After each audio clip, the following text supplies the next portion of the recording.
Hey, this is Ben with Valley's End Apiary. I'm going to teach you a little bit about what I do with my queen box. I was just into this group of bees. Uh, they, they're getting pretty full. They've got some room to expand yet. Probably in another 2 weeks. There's plenty of brood and larvae in there. Probably in 2 weeks. I'm going to need a queen to do a split. Okay. So this is my queen box. I think if you've seen my earlier videos, I kind of showed how this works. We've got 2 separate sections. There's an access hole here. I've done a little modification so that I can regulate how big their entrance hole is while they're small and have issues with staying warm. I can make it small, and as they get bigger, I can expand it. Same as on the other side. There's an access hole on this side and this side. So what I'm going to be doing is with this hive, we've got lots of brood in there. They're going to be going like crazy here before too long, and I'd like to split them, but I want to give them a little bit of a head start by giving them a queen when I do the split. Give them a little more smoke. I was in here earlier, so shouldn't be a problem. You can back up just a little bit so you're not tripping over the queen box.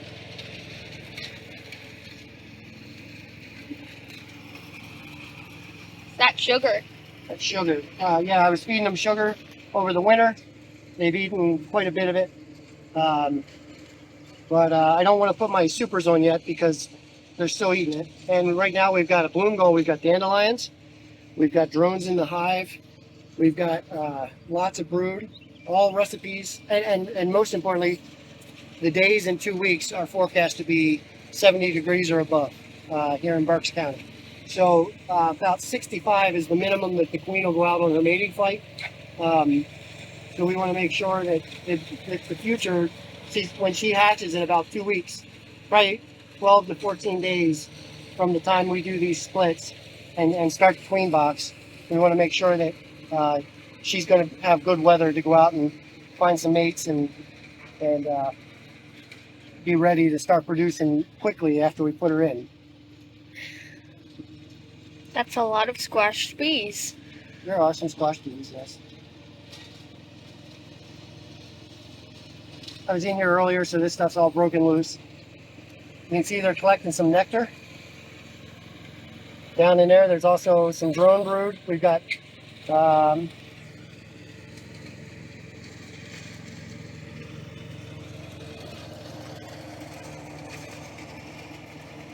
don't see any cappings. Oh yeah. There we got larvae. We've got some pollen. There's lots of nectar in there. Set that to the side. And yes, in case you're wondering, I did make these the right width for it being able to put my frames in there on purpose. So what I'm looking for, here we got some brood. Oh, I was pinching a bee. We got larvae. All ages. There's some eggs down in there, so this is going to be, I'm just going to look over real close to see if there's any queens on there, because I don't want to accidentally steal this hive's queen. That would defeat the purpose of what we're doing. Lots of brood on this side.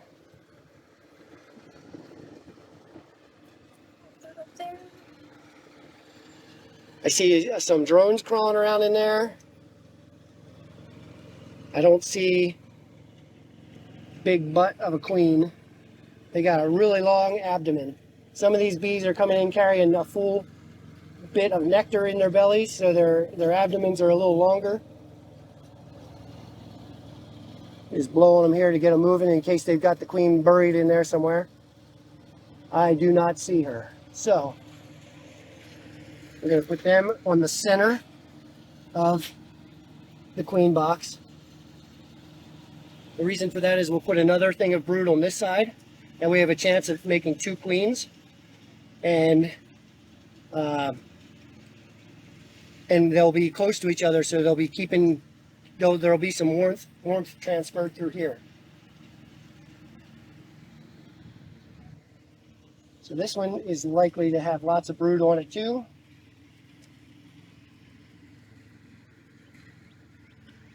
Looking for the queen. We got brood. Oh boy, do we have brood. Do we have babies? I see larvae, which they can use to make a queen. And over here, there's some very young, that looks like freshly hatched, so that's going to work. I don't think you can see it, but it's just the larvae are extremely tiny. You can see there that little curled C down in there. They've got lots of brood that's getting ready to hatch, so they can, in the next day or two probably. Oh, and there's plenty of larvae on this one as well. Once again, looking for a queen. If any of you see it, feel free to let me know. By then it'll probably be too late though. These guys will have forgotten about their queen. All right, I see no signs of a queen there, but lots of brood. So we're just gonna close them in there for now. Excuse me a second, Anna. Yellow jacket.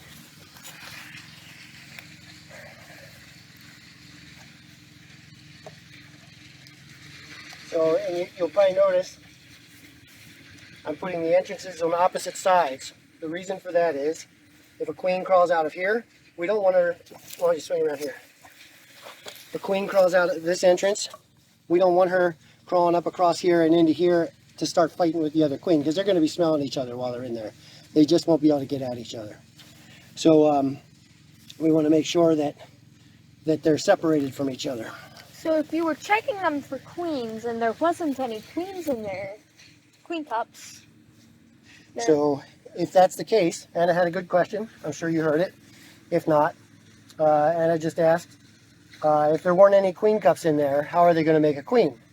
So the reason for that is, if there's any larvae that are in there, when they realize that they no longer have a queen, in the next couple of minutes, they're going to start feeding royal jelly to a couple of those larvae in there to make a new queen. If we come in here in about a week, there's probably going to be a bunch of queen cells hanging down like fingers, probably 3 or 4 on each side, and they're going to be starting to produce a new queen. So I'm going to put this one back together, and I'm going to relocate it over here so that these guys get all of the foragers that are coming out of here.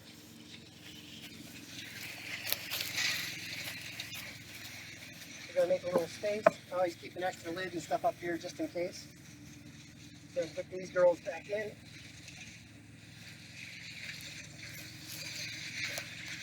I'm just going to close them up for now. I'll backfill that with some empty frames here in a minute. Now this is the part where you don't want to drop them. If I do, you're going to see the camera go flying, and you may see the feet of my lovely wife who just took my daughter's place. She's already retreated. Good.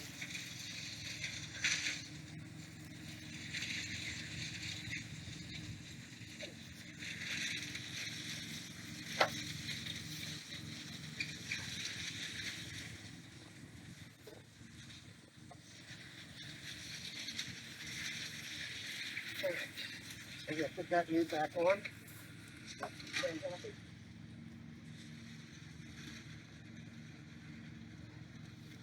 We're going to put, we got all kinds of foragers that are coming back right now, looking for a place to go. So what I'm going to do, set that right there, make sure they've got access.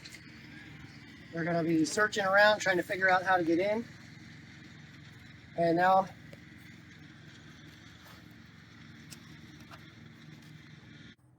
okay, so we're back.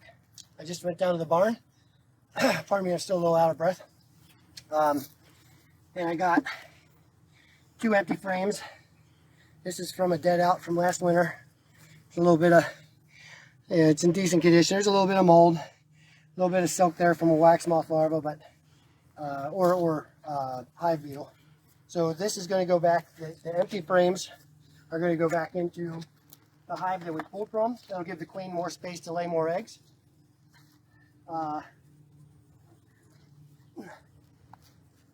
Also, we'll I'm just going to slide this over a little bit.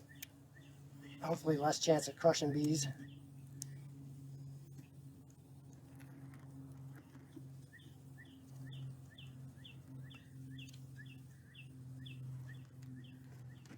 Sliding it over.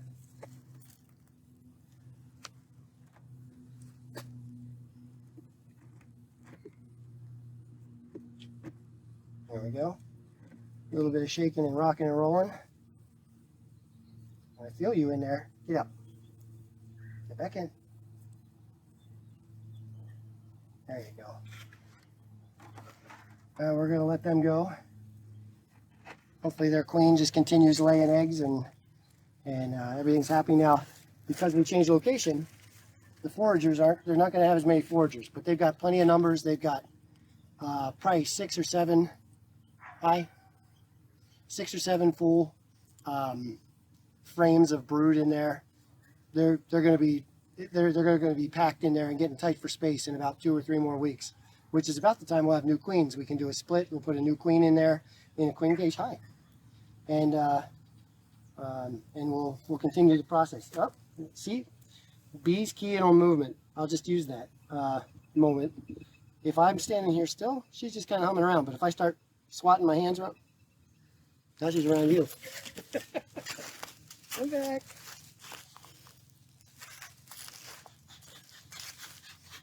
I'll just puff a little smoke over you there. Get rid of your person smell. There we go.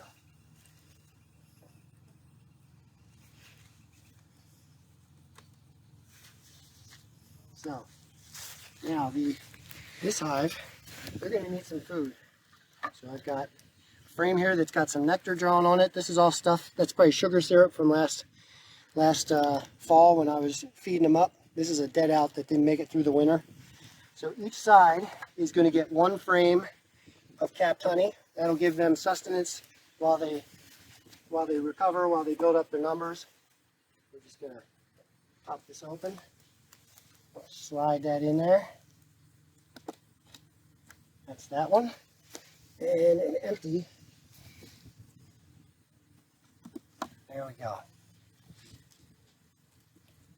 So they can start working. We'll leave them undisturbed for at least 2.5 weeks, maybe 3 weeks. When we're ready to do the split there, then we'll check in there and see what they got. But they've got foragers coming in to help them out. They've got drones from all the nearby hives. They've got a bunch of honey and pollen on their original frame. They've also got, or nectar and pollen. They've also got plenty of honey, capped honey here to feed them. So they should be well set for making me some queens. I always use this all through the summer because you never know when you're going to discover that you've got a queen that's starting to lay drones or whatever. Finding the center so that vent is open. All right. So that takes care of that. I was considering maybe putting a honey super on this one, but I think I'm going to wait a little bit longer, especially since I just stole all their foragers. They'll recuperate from that. They're good. They've got plenty of food, and that should take care of that.